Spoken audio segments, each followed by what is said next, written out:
Le terme de beau livre de la préhistoire s'adapte parfaitement à cet ouvrage, dans le sens où on va évoquer évidemment les grandes peintures de la grotte Chauvet, de Lascaux, des différentes grottes ornées de l'art paléolithique, mais également on va balayer l'art rupestre, parce que l'art préhistorique c'est également un art en Australie, ça balaye tous les continents, donc on va pouvoir découvrir ces formidables images. Mais la beauté de la préhistoire, elle se retrouve également sur les objets fabriqués par l'homme, les silex, les coquillages qui ont été retravaillés, l'ocre, les gravures sur de l'ocre, comme à Blombos, en Afrique du Sud.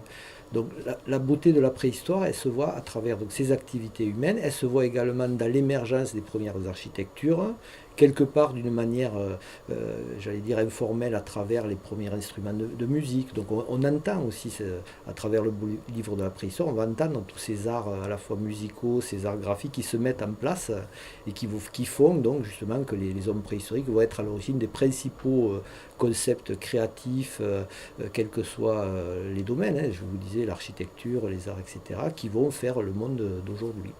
Nous avons décidé de construire ce livre autour d'environ 200 entrées qui balaient à tous les secteurs donc, de la préhistoire. Alors moi, en tant que spécialiste de l'art paléolithique, c'est vrai que j'ai un peu tendance à valoriser cette partie-là, mais justement cet ouvrage n'est pas consacré qu'à cela. Donc on va avoir par exemple une entrée sur l'homme de Flores, où on fait un peu l'actualité, on fait le point sur cet homme qui est un lointain cousin donc, de notre humanité.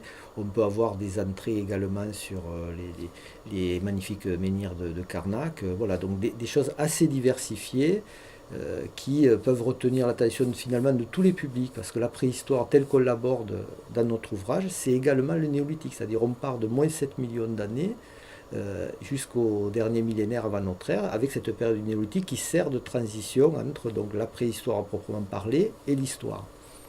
Quand on pense beau livre de la préhistoire, c'est vrai qu'on pense homme préhistorique. C'est vrai que notre propos, il va traiter les hommes préhistoriques, depuis les premiers hominidés jusqu'au Homo sapiens actuel, nos Néandertal, etc. On va balayer donc toute cette chronologie des premiers humains. Mais on va également parler de nous, c'est-à-dire les préhistoriens, donc les gens qui étudient ces hommes préhistoriques, les différentes disciplines, vous voyez, les biogénéticiens, les paléontologues, les archéologues, les spécialistes de l'art, etc., etc. Parce que la préhistoire, justement, permet de faire se focaliser toutes ces disciplines qui sont proches finalement des experts tels qu'on peut les voir dans les séries télévisées, vous voyez, les séries policières, donc ces enquêteurs du passé, qui se regroupent justement pour mieux comprendre les motivations de ces hommes lointains, de nos ancêtres. Et c'est vrai que durant la préhistoire, ils nous ont laissé certains témoins, mais qui sont très très difficiles à analyser, beaucoup plus difficiles que pour les périodes historiques du fait de l'absence de l'écriture, évidemment. Et donc ça fait appel à toutes ces disciplines, donc tous ces savoirs actuels. Donc ce livre, il parle également de nous, en tant que spécialistes, également des gens qui travaillent dans la médiation, les gens qui font des restitutions ou qui travaillent sur les facsimilés. Par exemple, Lascaux 4, qui va être un des plus beaux facsimilés jamais faits, qui va ouvrir donc en 2017, ou celui de Chauvet, qui a été en partie conçu par des préhistoriens. Donc vous voyez, on parle également de nous, hommes modernes et actuels.